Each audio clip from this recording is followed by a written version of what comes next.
বন্ধুরা, এখন তালের দিন। বাজারে গিয়েছিলাম, তাল নিয়ে এসেছি। তো মেয়েরা আবদার করছে তালের বড়া বানাও, তাই নিয়ে বসে পড়েছি।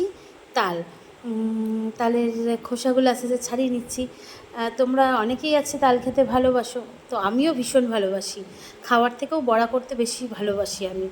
তো মা, দুই মেয়ে, তিনজনে মিলেই বসে পড়েছি তাল ঘষতে, দুই মেয়েকে নিয়ে। তো তিনটে তাল সময় লাগবে, তিনজনে মিলে দুই মা মেয়ে বসেছিলাম। আবার আমার ছোটো মেয়ে বলছে আমিও করব। তো মোটামুটি তালগুলো ঘষা হয়ে গেছে, তাল সব গোলাটা একেবারে রেডি। তো এবার নারকেলটাও কুড়িয়ে নিলাম। এবার তালের বড়ার জন্য আমি সব কিছু রেডি করে নেব। তো প্রথমে তালের মধ্যে নারকেলটা দিয়ে দিলাম।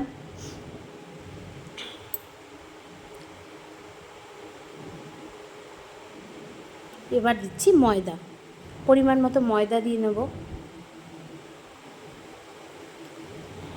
এবার দিচ্ছি সুজি, পরিমাণ মতো চিনিও দিয়ে নিলাম।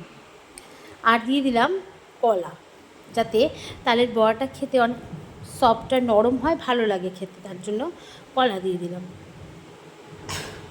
এবার সব কিছু একসাথে মেখে নেব। তো মোটামুটি আমার ব্যাটারটা রেডি হয়ে গেছে। এবার চলো বড়াগুলো ভেজে নেওয়া যাক। তো কড়াইতে তেল দিয়ে দিয়েছি, তেলটা গরম করতে দিয়েছি। এবার আস্তে আস্তে বড়াগুলো ছাড়ছি।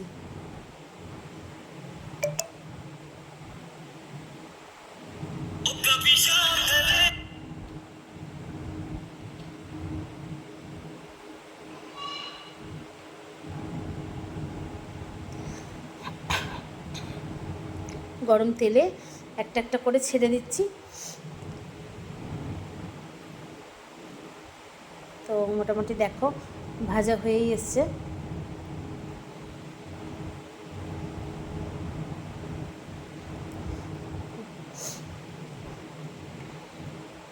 তো তোমরা যারা যারা তালের বড়া খেতে ভালোবাসো তারা কিন্তু চলে এসো, অনেক তালের বড়া ভেজেছি, সকলে চলে আসো। তো তালের বড়া খাওয়ার থেকে ওই তালের দিনে আমার মনে হয় বাজারে তাল উঠলেই সে যত দামি হোক, কম হোক বেশি হোক, যাই হোক না কেন, আমার মনে হয় কতদিনে আমি তালের বড়া করব। খাওয়াটা সেমনি আনন্দের থেকেও তালের বড়া করাটা আমার কাছে ভীষণ আনন্দের। তো এক গামলা হয়ে গেছে, আরও কিছু ভাজছি।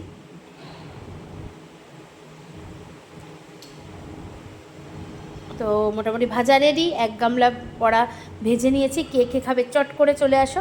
মেয়েকে দিলাম, মেয়ে তো খেয়ে বলছে মা বেশ হয়েছে, খেতে দারুণ লাগছে, তোমরা সকলে চলে আসো।